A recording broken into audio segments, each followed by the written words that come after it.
All right, for here is number 21 from chapter 6. And in this case, you're looking to find the initial velocity, the original velocity, how fast the car was traveling before it skidded 65 meters to a stop. And you have a motion diagram representing this in this particular case. Notice the motion is to the right, the acceleration is toward the left until it comes to a stop.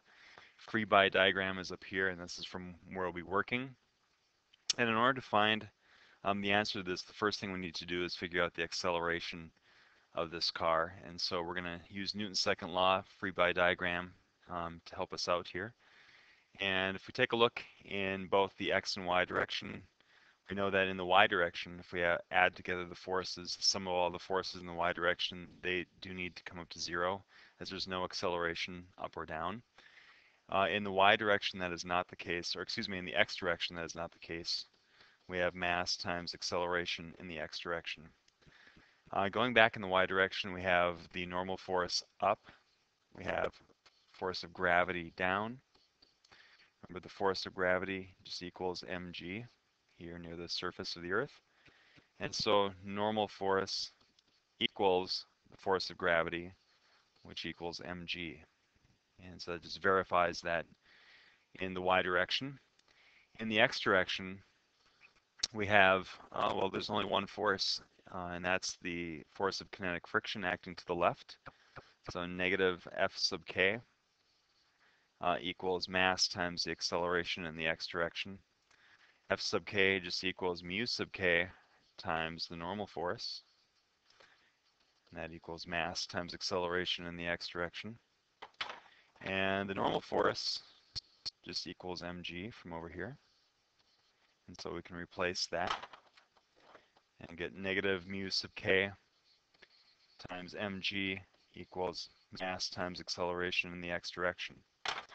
Notice that the masses cancel out here, and you get acceleration in the x direction to equal negative mu sub k times g. When we plug in the values for mu sub k and g, in this particular case, you get an acceleration in the x direction to equal negative 4.9 meters per second squared. So it's the acceleration to the left at 4.9 meters per second squared.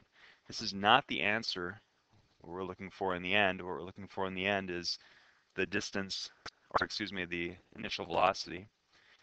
And so in order to figure that, given the 65-meter long skid mark, if it skids to a stop, the final velocity is going to be 0. The initial velocity is what we're solving for. Our delta x is that 65 meters. And our acceleration in the x direction we just solved for, negative 4.9 meters per second squared. And so there is one of our kinematic equations that we can use in order to solve for the initial velocity here. If we think of velocity final squared equals velocity initial squared plus 2 acceleration times delta x.